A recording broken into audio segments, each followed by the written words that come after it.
Well, unlike New Zealand, America doesn't traditionally celebrate Guy Fawkes Night, but wow, there have been plenty of fireworks there today as Trump has blazed his way to an early lead. Andrea Vance reports from the US. Two complete opposites in their politics, how they campaign and how they throw a viewing party to mark the end of polling day. Donald Trump with this muted affair at Mar-a-Lago in Florida. Supporters donning Trump's signature red hats. Trump himself reported to be watching nearby with his closest friends and family, and Elon Musk. Meanwhile, in Washington, D.C., a very different vibe. Kamala Harris holding a watch party at Howard University, where she once studied, with performances on stage and an energised audience. Unlike in New Zealand, in the States, you can campaign on polling day. Votes out here. Gotta talk to voters. All right, everybody, come. Caroline. The vice president doing radio interviews and making last-minute calls to get voters out. A lot of young people who are here calling the neighbors. Former President Trump has been on social media urging those in line to vote to stay in line. Make sure you get through and vote. We're going to have a big victory tonight.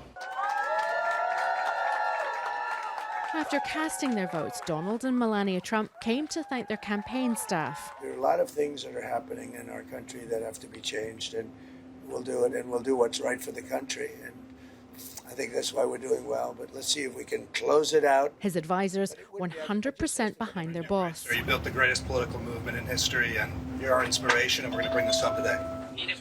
But Trump himself had concerns about how slow the counting of votes might be, and even raised the spectre of fraud. You're going to be watching, and they're going to be watching, make sure there's no cheating, right? There's going to be no cheating.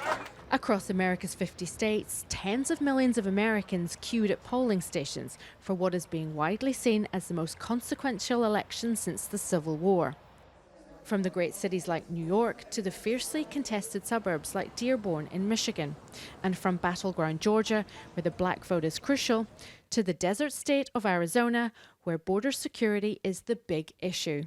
Americans will ultimately decide who will lead their country. Last night, Kamala Harris held her last rally in Philadelphia, one last roll call of the who's who of Hollywood. If we don't show up tomorrow, it is entirely possible that we will not have the opportunity to ever cast a ballot again. Lady Gaga entertaining the crowd in the city that is a Democratic stronghold.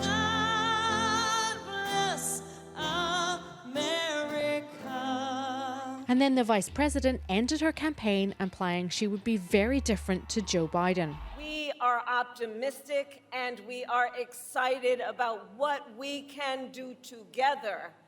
And we know it is time for a new generation of leadership in America. God bless the USA. Donald Trump held his final event in Michigan, marking the last appearance of this astonishing and polarizing political campaign. Are my kids here? Where are my kids? Instead of celebrities, Trump just had his inner circle around him. Whatever the result, officials are ready in more ways than one.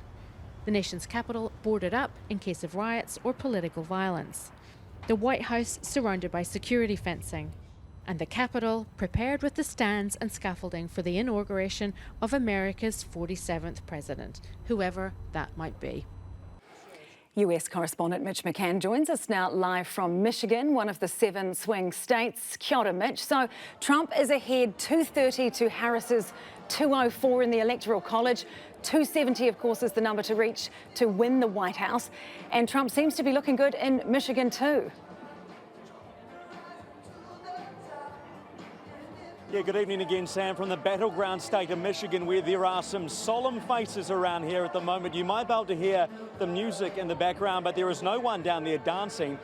There's a lot of sadness in the room because at the moment Donald Trump is winning the state by around 100,000 votes, and he's got that lead has extended every couple of minutes as more votes come in. Now, if Donald Trump wins this state as one of those critical swing states that we talk about, and it's one where it will clear or it'll narrow the path to a sense of victory for Donald Trump. I spoke to some people here in the arena before that were very upset with what they're seeing. They're hoping to win Pennsylvania, and that might mean Kamala Harris will win. But Donald Trump's leading there too. So far a good night for Donald Trump, but it's not over yet, Sam.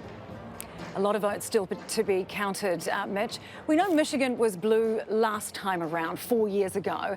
How big a role has Israel's war in Gaza and Lebanon played in turning it red so far tonight?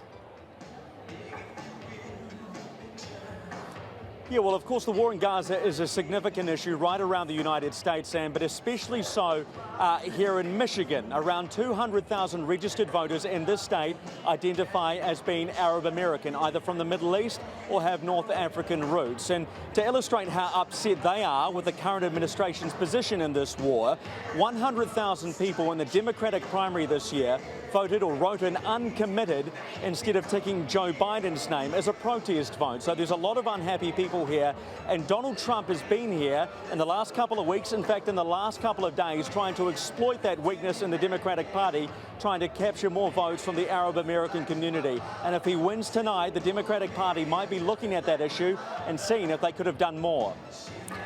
It's been an extraordinary campaign, Mitch. You are a Kiwi boy from Ashburton. What's it been like being over there following the election that, of course, affects the whole world? That's right, Sam. It is a long way from Ash Vegas being here in Detroit, I can tell you that. Look, it has been an incredible 2 years covering Trump rallies and these Democratic events as well. It's really interesting peering in as an outsider. And what I have to say is it's really disarming being a Kiwi as well. You probably hear about the skepticism people have in the media over here, whether you're on the right or the left. But what I've found is when you tell people you're a Kiwi, they want to speak to you. So we're very grateful for that, but I don't think it's over yet. If Donald Trump wins tonight, it's going to be an eventful 4 years ahead. You can guarantee that. I bet it will be. Mitch McCann there live from Michigan. Thanks so much for joining us this evening. Well, we're going to go now to Lloyd Burr, who is at the Auckland Chamber of Commerce, which is hosting an election party this evening. Kia ora, Lloyd, what's the mood like there? Are people celebrating or commiserating, given that Donald Trump is ahead in the Electoral College at the moment? Yeah, I mean, it's a lively mood, a very loud mood here, Sam, and there's probably about 200 people here from all walks of life. There's expats, there's business people, there's government officials, there's Trump supporters, there's people wearing MAGA caps or Trump Halloween hats, a whole lot of different types of people. There's no tears yet. There's some people who are celebrating. It's a bit too early to tell. I'll let you know a little bit later. This event's meant to finish at 7 o'clock, but it's still absolutely pumping. A few people have left, but I think it's going to go well into the night. I'm sure you'll be there late too, Lloyd, if you can be.